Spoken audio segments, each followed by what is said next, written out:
الحمد لله رب العالمين والصلاة والسلام على سيد الأنبياء والمرسلين وعلى آله الطيبين وأصحابه الطاهرين أما بعد فأعوذ بالله من الشيطان الرجيم بسم الله الرحمن الرحيم ليس البر أن تولوا وجوهكم قبل المشرق والمغرب الآية صدق الله العظيم. لدار الهدى څخه د صوت القرآن معززو برخوالو السلام علیکم ورحمة الله وبرکاته. دا آیت مبارک الله تبارک وتعالی د مؤمنانو د بیدارولو، د هغو د راویښولو، د هغو د متوجه کولو اصلي اعمالو ته د دې په باره کې را نازل شوی.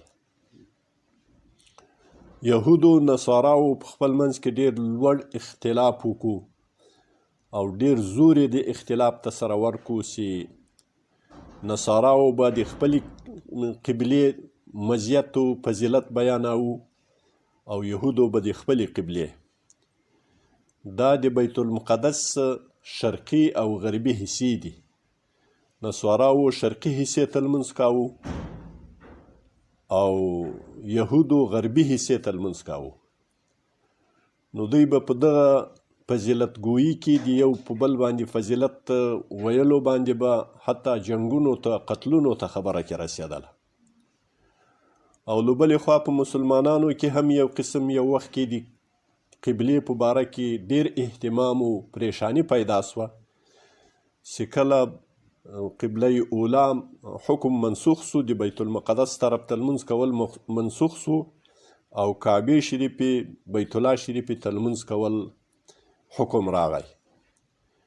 نو دا هم په مسلمانانو یو قسم درنه سوه چې خو قبله اولا و، د ټولو انبیاو قبله و، دا څنګه واوښتله، د حکم کې څرنګه تبدیلي راغله.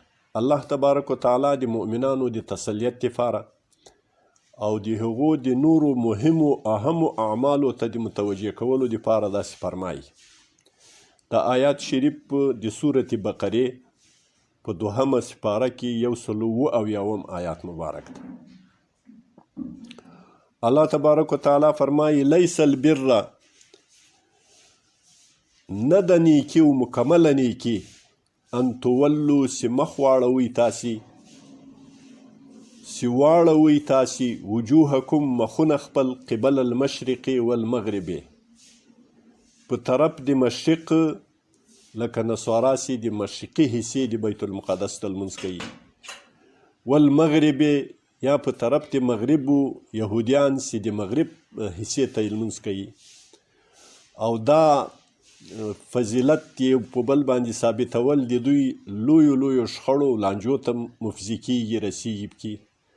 الله تبارک وتعالی فرمایي چې ټول دارومدار د نیکي په دې کې نه ده، ولکن البر، لیکن نیکي،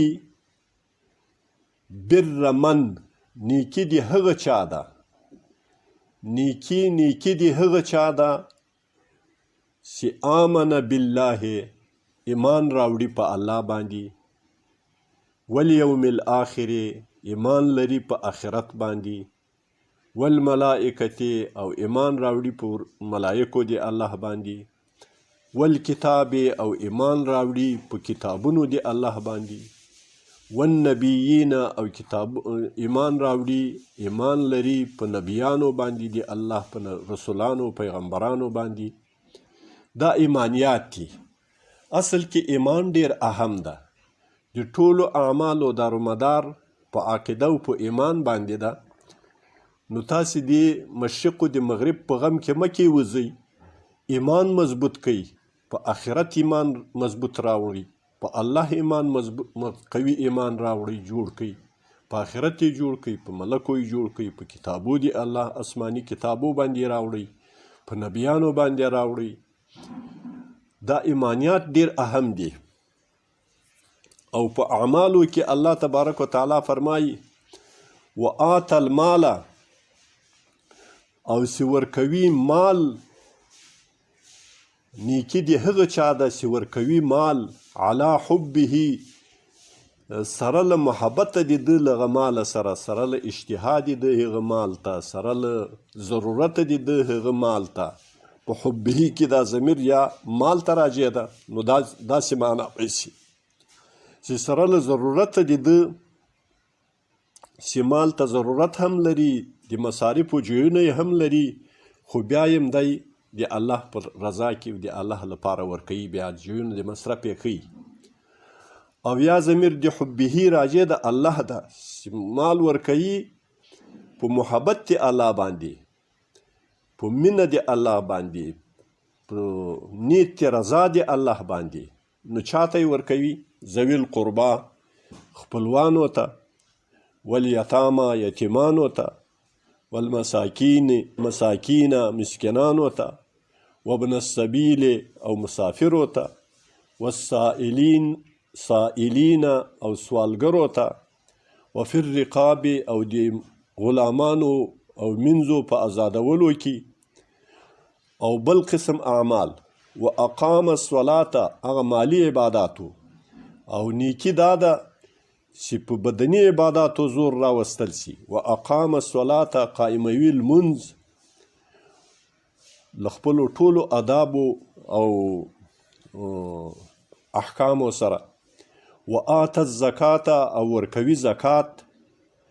والموفون بعهدهم اذا عاهدوا، او وفا کوونکي په وعده خپله باندې، په عهد و پیمان خپل باندې، اذا عاهدوا چې کله دوی عهد و وعده وکړي.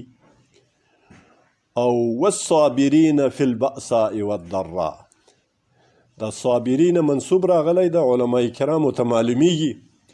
وامدح الصابرین یا واخص الصابرین، خصوصي طور باندې صابران، صبر کوونکي، صبر د صبر کوونکیو دا لویه نیکي ده. یا ستایمه او توصیفومه صبر کوونکي، چې صبر کوونکی ډېر لویه نیکي کوي، لوی عمل کوي، چې چیرې صبر کوي؟ فی البأساء، په سختیو کې، والضراء، په رنځونو، مرضونو، تکلیفونو کې. وحین البأس، او خصوصا په وخت دی جهاد و قتال و میدان د مقاتلې کې له کفارو سره، په هغه وخت کې صبر کوي، استقامت کوي، ثبات کوي، او ثابت قدمی کوي. اولئک الذین صدقوا، دا کسان هغه دي چې رښتونولي یې کړې او رښتونې ثابت سول. واولئک هم المتقون، او دا کسان هم دوی متقیان دي، دوی پرهیزګاران دي، دوی نیکوکاران دي. نو اصلا دو اعمالو ته باید توجه ورکړه سي. مالی ایمانیات قوي سي، مالی عباداتو باندې زور راوړل سي، په بدني عباداتو باندې زور وکړی سي، په قولي عباداتو باندې زور وکړی سي، چې وفا په عهد باندې دا وفاداري وکړی سي. او صبر و ثبات و استقامت په شدائدو په سختیو کې د دغو د صبر و ثبات مظاهره وکړي، او صبر وکړي، همیشه له خپل دین سره ثابت و قایم پاتې، په هر قسم حالاتو کې دین ته شانه اړوي. الله تبارک و تعالی دې متقیانو، پرهیزګارانو، صابران جوړ کړي. اقول قولي هذا استغفر الله لي ولكم ولجميع المؤمنين والمؤمنات والمسلمين والمسلمات.